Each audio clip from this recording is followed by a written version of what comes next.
I woke up in a castle with a diamond ring on my finger, and a man I'd never met claiming I'd agreed to marry him. The terrifying part? He had proof. Before we dive into this story, tell me where you are watching from and what time is it. Don't forget to smash that subscribe button, like, and also share. The sheets were soft, too soft, like sleeping inside wealth. My eyes adjusted to sunlight spilling across the room, and that's when I saw it. A ring. Not just any ring. A thick platinum band crowned with a diamond so large it caught the sun and shattered it across the walls. It looked like it belonged on royalty. Definitely not on Christina J. Bell, a broke nursing student who'd barely had bus fare home last night. My heartbeat stuttered. What is happening? I pushed myself upright too fast, and the room tilted violently. The last thing I remembered was celebrating the end of exams with my friends. Music. Shots. Laughter. And then nothing, just a blank, terrifying void. I glanced around and fear slid cold through my spine. This wasn't a hotel. This was a castle. High arched windows framed a panoramic skyline, a city glittering far below. The walls were carved stone softened with velvet drapes, and a chandelier hung above like something pulled from a European museum. The bed alone looked more expensive than my entire apartment. My mouth dried. Okay, Christina, stay calm. I slid out of the bed and realized I was wearing a white silk nightgown I had never seen before. Not mine, not my style, not my anything.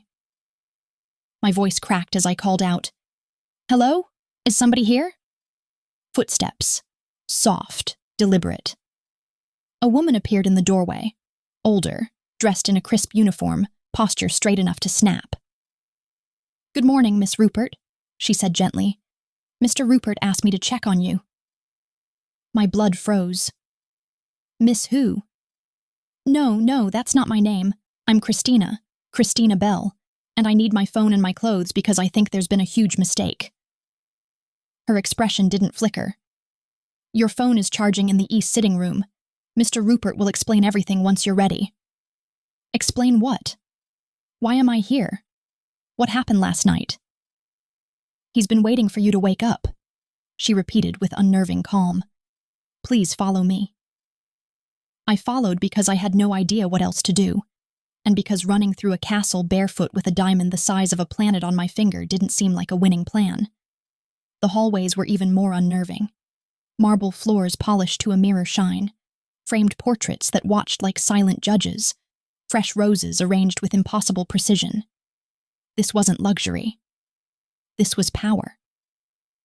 When the housekeeper opened a set of tall glass doors, I stepped into a room flooded with daylight, and froze.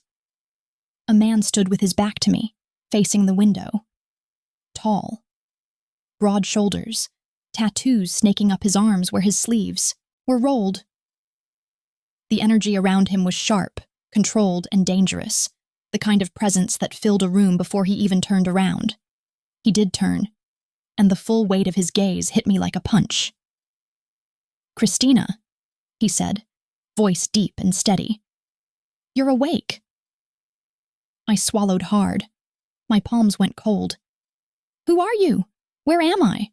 Why is your housekeeper calling me, Miss Rupert?" He studied me for a long moment, then spoke with terrifying calm. "Because that's who you agreed to be." He nodded toward the ring on my finger. "You said yes last night." My pulse hammered. "To what?" He crossed the room, footsteps slow, deliberate, a predator with patience. "To me," he said, "to being my fiancé." My stomach dropped. No, I would never. I don't even know you."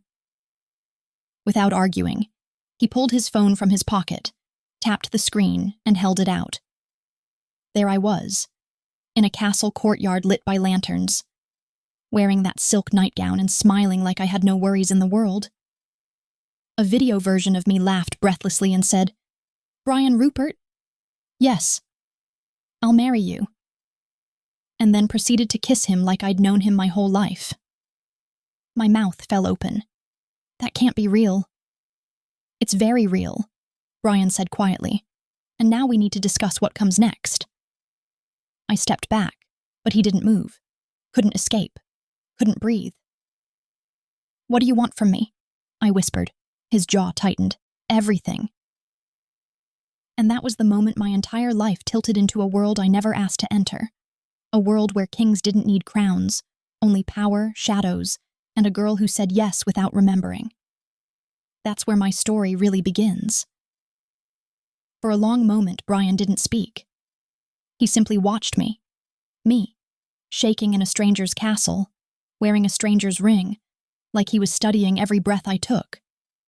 Then he stepped to a nearby table, lifted a leather folder, and placed it in front of me with unnerving gentleness. "Read it," he said. My fingers hovered but didn't touch it. "What is this?" "A contract, 6 months, engagement only." His eyes flicked to my hand, the ring glinting under the chandelier. "You stay by my side, publicly, convincingly." My stomach lurched. "I'm not agreeing to anything. I don't know you. I don't trust you."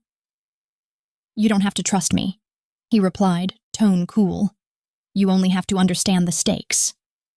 He opened the folder himself, flipping to the first page. A thick document, dense text, signatures, clauses. "My family's business requires stability. The council expects me to present a fiancé before the annual meeting." He paused. "A woman with no Mafia ties. Someone believable." "So you targeted me?" I snapped.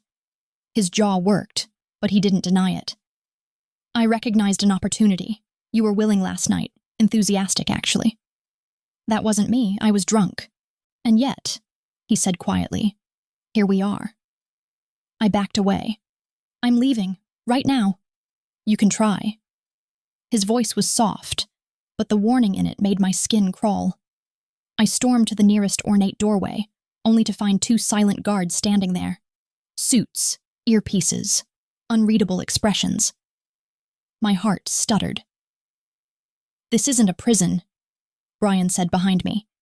"But you don't walk out alone, not with my enemies watching." My hands shook as I snatched my phone from a side table and called my best friend. She picked up immediately. "Chris, hey, Brian's people told us you're safe." "Told you what?" I blurted. "That you were with him, that you agreed to something? Anyway, they said not to worry." I hung up before she could finish, nausea rising. I turned back to Brian. "If I do this, I need terms." He lifted a brow. "Such as?" "More money, boundaries, and separate rooms. I'm not sharing anything with you." A slow nod. "All acceptable." "But I'm not faking affection," I added sharply. "Oh, you will," he murmured. "In public." My pulse hammered. I looked at the contract again. Looked at the guards. The castle. The impossible trap. With trembling hands, I signed and sealed my fate.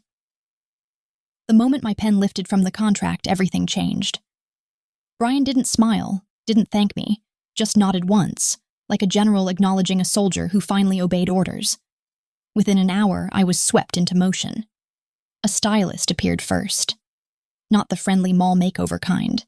This woman moved like a surgeon and judged like a queen. Racks of dresses, coats, and tailored outfits rolled in. "No bright colors," she murmured, circling me like a hawk. "The Rupert family prefers understated elegance." Next came etiquette training. Where to stand, how to speak, how long to hold Brian's arm without seeming possessive. The correct smile, polite, soft, not too warm.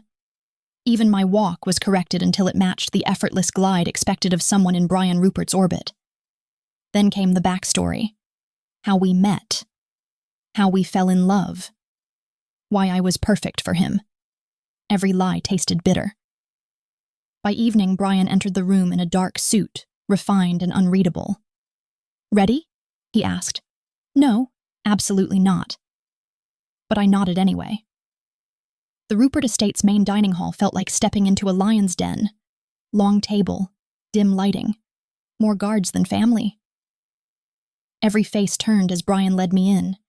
His mother sat at the head, impeccably dressed, eyes cold enough to cut glass, She looked me up and down, expression unreadable. Brian's sister, younger but sharper, gave a slow, assessing glance, as though determining where I fit on the threat scale. Then the advisors. 3 men, silent as shadows, their gazes calculating. Each look felt like a weight pressing on my chest. Dinner was a test, and everyone knew it. I held my fork the way the etiquette instructor drilled, into me. I answered questions carefully, controlled my breath, kept my voice steady even when one advisor asked, "And what makes you worthy of the Rupert legacy?" Brian's jaw tightened. Enough. A warning, protective, unexpected. I passed, somehow. At least enough to survive the meal. When we stood to leave, I caught Brian watching me. Not with suspicion. With something softer. Something I didn't know what to do with. But just outside the hall, a Rupert advisor stepped close to him, voice low and cold. "She's becoming a liability." And I realized passing one test didn't mean I was safe. The advisor's warning replayed in my mind long after the family dinner ended. She's becoming a liability. As if I hadn't already known I was a chess piece in a game I never chose to play. Days blurred into a new routine. Controlled, rehearsed, suffocating. But it was the nights that shifted things. Brian often found me in the library after midnight, curled in one of the velvet armchairs, pretending to read while my mind spiraled. Instead of ordering me back to my room or demanding I keep up appearances, he'd sit across from me, roll his sleeves to his elbows, and rest his forearms on his knees. "You're adjusting," he'd say quietly. "I'm surviving," I'd answer. Sometimes we'd talk about nothing, books, cities, hypothetical futures neither of us believed in. But sometimes his walls cracked. I caught glimpses of a boy raised in rooms of violence, shaped by expectations instead of affection. A son trained to be a weapon, not a man. He never said the words, but I heard them anyway. I didn't choose this life either. Those moments unnerved me far more than his threats, because they made him human, and dangerous in a different way. Small shifts followed. He remembered how I took my tea. He wordlessly draped his jacket over my shoulders in the cold corridor one night. He dismissed a guard who spoke to me too harshly. None of it was romantic, not really. But I started noticing him, watching him. Too long, too softly. And that terrified me most of all. The turning point came during a charity gala, our first major public appearance. The room was filled with dangerous smiles and sharper whispers. When a rival associate stepped too close to me, Brian's hand landed at the small of my back. Firm, steady, grounding. "She's with me," he said, and the man retreated instantly. Later, when rumors began spreading, Brian Rupert finally has a weakness. He didn't deny them. He stood closer to me, spoke to me more gently, looked at me like I was something more than a convenience. I should have run. But one night, heading toward the stairs, I froze at the sound of voices in the study. His mother's. "She's a threat to our reputation. Remove her before it's too late." And Brian, voice sharp as steel. "No, she stays, and if you can't respect that, stay out of it." My breath hitched. He was defending me, passionately, against his own family. I didn't sleep the night I overheard Brian defending me. Something in his voice had changed, protective, raw, and it lingered in my chest longer than it should have. But whatever fragile safety I thought I'd earned shattered 3 nights later. We were leaving a major charity event, strictly performative, full of dangerous handshakes and hidden agendas. Brian's hand hovered near my back, close but never quite touching. A habit he'd developed whenever we were in public. The valet area was crowded, flashes of cameras, murmurs of names. I stepped away for just a second, 1 second, to adjust the strap on my heel. A van screeched to a stop beside me. A hand clamped over my mouth. Another yanked me backward. The world spun into chaos. I kicked, clawed, tried to scream, but the arm around my waist tightened like iron. The man hissed into my ear, "Quiet, sweetheart. We just want to borrow you." Then, a sound I can only describe as an explosion of violence. Brian. He hit the man holding me with a force that didn't seem human. The second attacker swung, but Brian caught his arm and twisted until bone cracked. I stumbled away, shaking, as he slammed the first man against the pavement and punched until the body stopped moving. "Brian, stop!" I choked. He didn't hear me, or couldn't. His eyes were wild, pupils blown, breathing ragged, the face of a man who had crossed a line so many times he no longer felt it. Only when he turned toward me, blood spattered on his shirt, fists still clenched, did something shift. His gaze softened. He stepped closer, hands trembling. "They tried to take you," he rasped. "They tried to take you from me." Before I could respond, a phone buzzed in his pocket. He answered, jaw tightening as he listened. A single message, delivered through the ruined men at our feet. "We know her name." Terror rooted itself inside me. Brian ended the call, grabbed my wrist, not roughly but urgently, and pulled me toward a waiting SUV. "We're leaving. Now." "Where?" My voice was barely a whisper. "Somewhere they'll never reach you." The underground safe house was cold, concrete, dimly lit. Guards everywhere. No windows, no freedom, just fear. It hit me then. Hard, suffocating. I wasn't just trapped. I was leverage, a weapon used against him. And that night, shaking in the dark, I whispered the words that would change everything. "I can't live like this." Then I began to pack my bags. I packed my bag with shaking hands, just the essentials. Phone, passport, a few clothes. The safe house felt colder than ever, every shadow reminding me of the bodies Brian left on the pavement. The sound of bones breaking had carved itself into my memory. I couldn't live inside that sound. I couldn't live inside his world. The door opened behind me. Heavy footsteps. Brian. He stopped when he saw the bag. "No." His voice wasn't loud, but the words slammed through the room. "Christina, no." I swallowed hard. "I'm leaving. You're safer here." "I'm not safe anywhere near you," I shot back, surprising even myself. "Your enemies know my name. They tried to take me. Brian, I almost—" My voice cracked. "I can't stay." He stepped closer, but slowly, as if approaching a wounded animal. "I never meant for this to touch you." "But it did." "It won't happen again," he insisted. "You can't promise me that." His jaw clenched. "I can try." "That's not enough," I whispered. He exhaled shakily, running a hand through his hair. For the first time since I met him, Brian Rupert looked uncertain. Not the Mafia heir. Not the man who could kill with his hands, just a man struggling to keep something from slipping away. "Christina," he said softly, "I care about you. More than I should. More than I planned to." That admission hit harder than any threat. But it wasn't enough to save me. "I care about you too," I said, "but that doesn't erase the danger.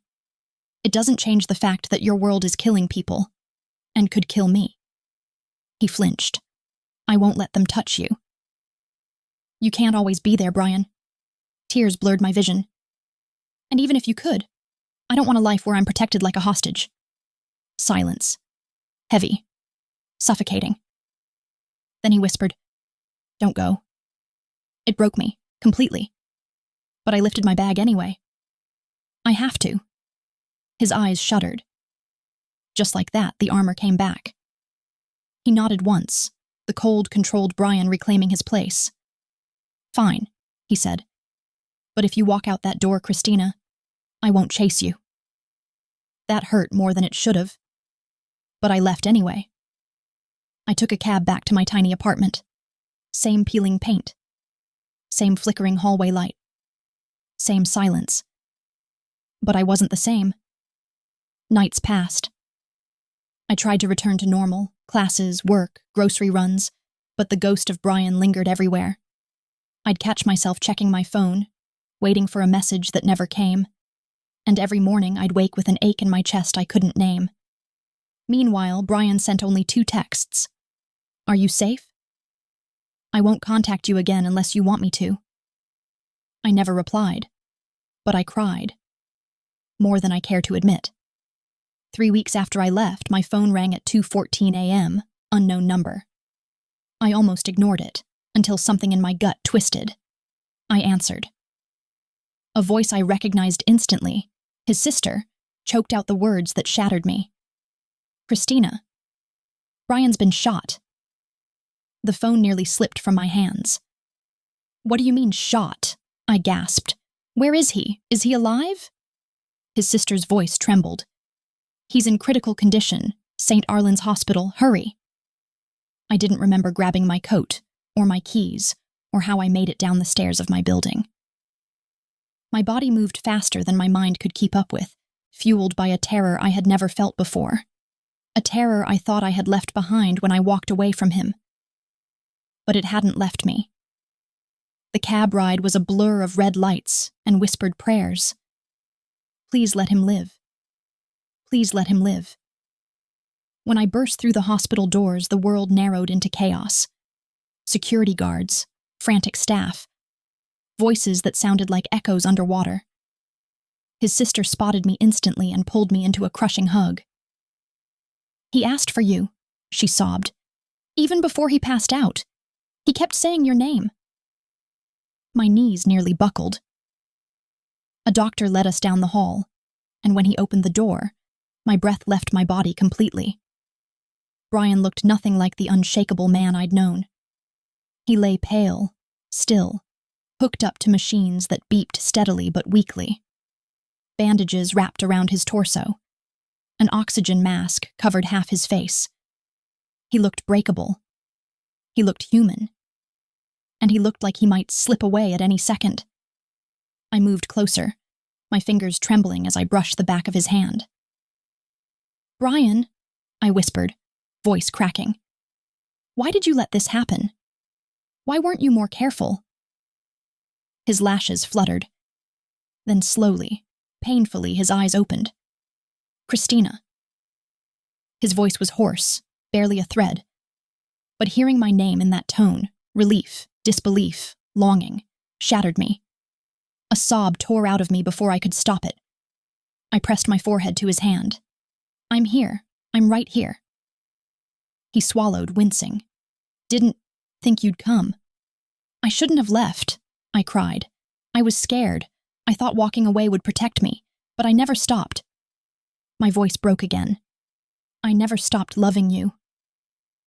His eyes softened with something raw and unguarded. "I planned the engagement," he admitted weakly. "I chose you. I'm not proud of it. But I never planned this. I never planned to fall for you." The words hit me like a blow and a balm all at once. I leaned closer, tears dripping onto his sheets. "Then don't die. Don't leave me. Not like this." His hand lifted with effort, fingers brushing my cheek. "I'll fight," he whispered, "if you stay." My breath caught. His eyes locked onto mine, pained, hopeful, vulnerable in a way I'd never seen. "Christina," he murmured, voice trembling. "Will you stay this time?" His question echoed in my chest long after the machine steadied, long after the doctor forced me out so they could treat him again. "Will you stay this time?" I didn't answer that night. I couldn't. Not when fear still clung to me like smoke. Not when I didn't know if he'd survive the next hour. But I stayed in the waiting room.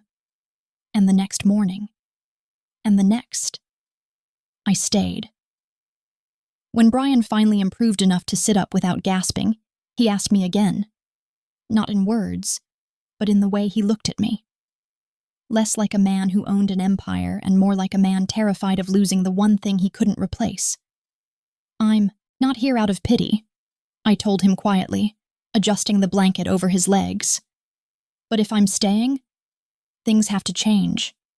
Really change. He didn't argue. For once, he didn't even try to charm or negotiate. Tell me what to tear down, he whispered. I'll do it. And he did. When he was discharged weeks later, it was like watching someone learn to move through life without armor. Brian's empire didn't crumble. It was reshaped. Violent wings were shut down. Men who worshipped chaos were dismissed. Legitimate businesses, things he'd once used as fronts, became the foundation he leaned on. He let me see the books, the operations, the risks. Transparency wasn't natural for him, but he tried. Sometimes he slipped, sometimes he closed off without realizing. But then he would catch himself, breathe, and start again. I supported him, but with boundaries. No blood, I told him. No revenge, no disappearing for days. He nodded each time, even when it clearly cost him something. The first test came when I re-met the Rupert family. I braced myself for whispers, for judgment, for the sting of being the sober choice, when the first time had been a cruel arrangement. Instead, they welcomed me. Not as a bargaining chip. Brian made that clear from the start. This is Christina, he said, fingers brushing the small of my back. The woman I choose. Not because I'm drunk, not because of a contract, because she stayed. My throat tightened at that one word. Stayed. He didn't take me back to the castle. He chose a new estate for us, a place with open windows and sunlight instead of stone walls and ghosts. The air felt cleaner, safer, like a place to build a life, not survive one. Public outings shifted too. We weren't pretending anymore. People could see it in the way he held me, in the way I didn't flinch when he reached for my hand. We were learning each other again. Not captor and captive. Not Mafia king and intended bride. Just us. One evening, as the sky turned gold over the garden, Brian stepped beside me. I felt him before he spoke, that familiar warmth at my back. Christina, he murmured. I turned and froze. He wasn't smiling. He wasn't teasing. His eyes held something steady, certain, almost fearful. There's something I need to ask you again. He took a slow breath. Properly this time. My heart thudded once, hard. He reached into his pocket, and the world went silent. The castle bedroom looked different now. It had always been where I woke up to confusion, fear, and a man I didn't fully trust. Tonight, though, it was quiet in a way that felt deliberate, safe. Candles flickered, casting shadows that danced like memories, but softer ones I could finally hold without trembling. Brian stood near the window, the city lights behind him, hands slightly trembling, rarely a sign of vulnerability in him. Christina, he said, voice low but steady, carrying the weight of everything we'd survived. I swallowed, suddenly aware of every heartbeat, every breath. He knelt. And suddenly the world narrowed to the curve of his hand, the sparkle of the ring he held, and the man who had clawed his way back from the edges of darkness just to be here, with me. I've made mistakes, he whispered. I've hurt people and I've hurt you. But through it all, I've never stopped choosing you. I never want to wake up without you again. Tears blurred my vision, but my heart knew. I could see it in his eyes, feel it in the tremor of his voice, sense it in every careful breath he took. Yes, I breathed, my voice firm, full. Yes, Brian, with my whole heart. He smiled, relief and love breaking through the hardness I had once only known as power. I slid the ring onto my finger, the metal cool and real, a circle of promises that had survived every storm. Celebration followed. Not just us, but family, friends, allies, everyone who had quietly held faith in our improbable journey. Laughter, toasts, music, life finally spilling into a space that had once known only shadow. Later, in the quiet of the room that had once been my prison, I traced the new ring with my fingertips. I remembered everything. The fear, the heartbreak, the nights I thought I wouldn't survive, and the moments that proved love could endure even when the world tried to break it. I whispered softly, almost to myself, "This time, I remember everything." And for the first time, I believed it. Not fear, not secrets, just us. The morning sun filtered through the tall windows of the estate, painting everything in soft gold. I sat at the breakfast table, my fingers wrapped around a warm mug, and listened to Brian moving quietly in the kitchen. There was a rhythm to him now that had never existed before. The calm, deliberate motions of someone who no longer had to fight against the world with every breath. It felt strange, almost unreal. And yet, it was the kind of reality I had longed for in the darkest nights of my life, when fear had been a constant companion, and love felt like a fragile, unreachable thing. "Coffee?" Brian asked, sliding a cup across the table to me, his voice gentle, still hoarse from last night's laughter, yet carrying the familiar cadence that made my heart tighten. I smiled. "Thank you." He leaned against the counter, arms crossed, eyes studying me like he always did, like he had to memorize every moment we had left unspoken. The man before me was not the same one I had first met. He still carried the weight of his past, yes, but the armor had softened. The menace had faded, replaced by quiet strength, a resolve to build instead of destroy. "You look happy," he said. I tilted my head, studying him. "I am," I admitted. "I can finally say that without hesitation." Brian's smile softened. He reached across the table and took my hand in his, fingers warm and sure. "That's because we survived it," he said simply. "Every scar, every fight, every moment we thought we might lose each other. We survived it. Together." I nodded, the memories coming unbidden.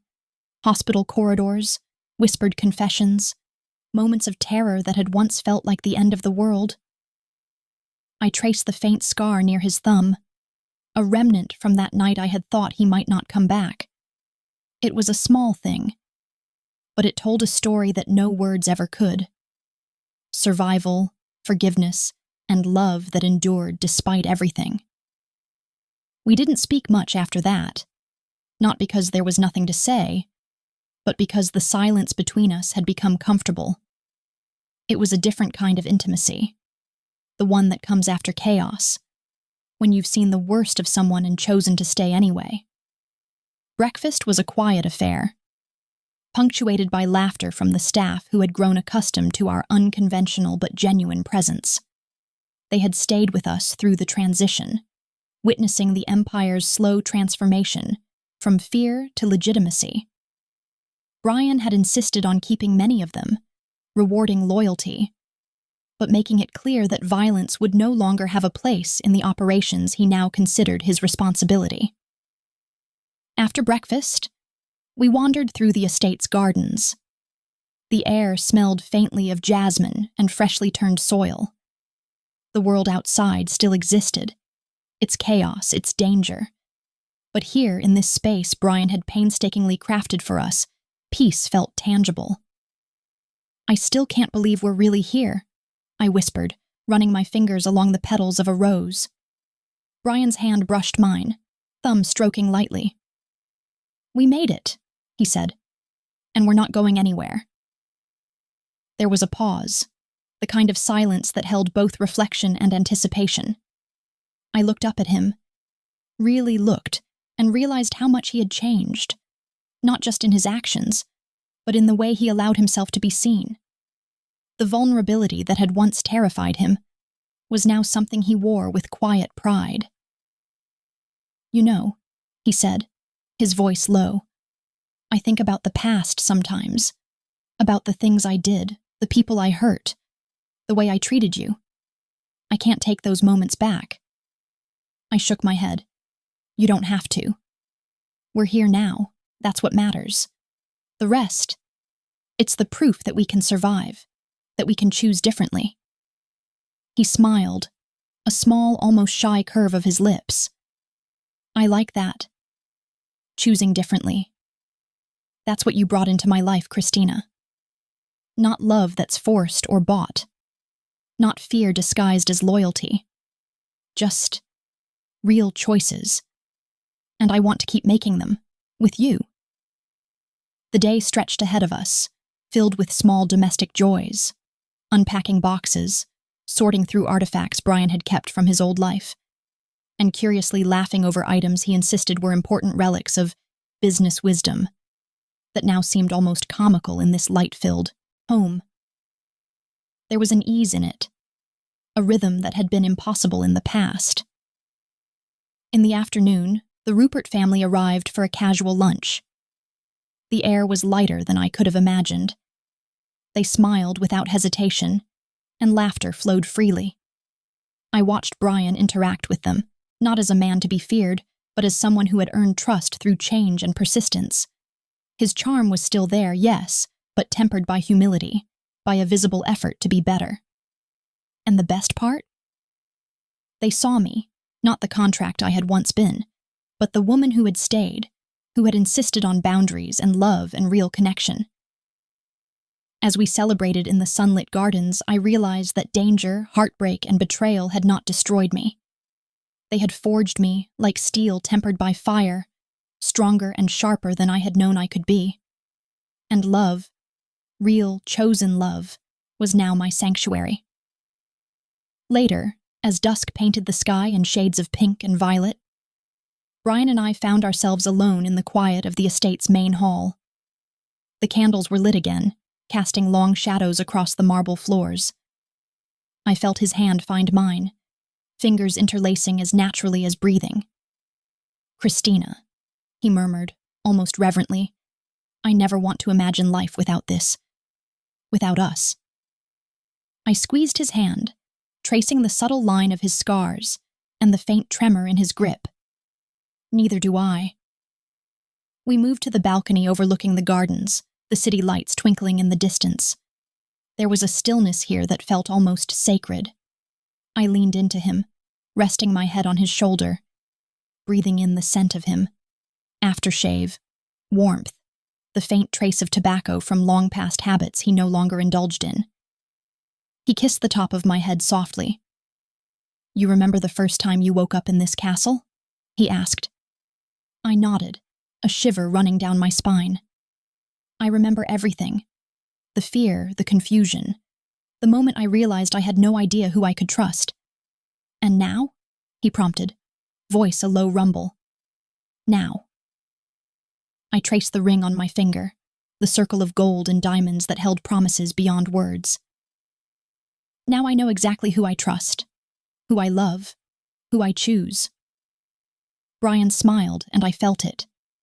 Felt the weight of every storm we had endured, melting away. "And I choose you. Every day and every way. No secrets, no shadows, just us."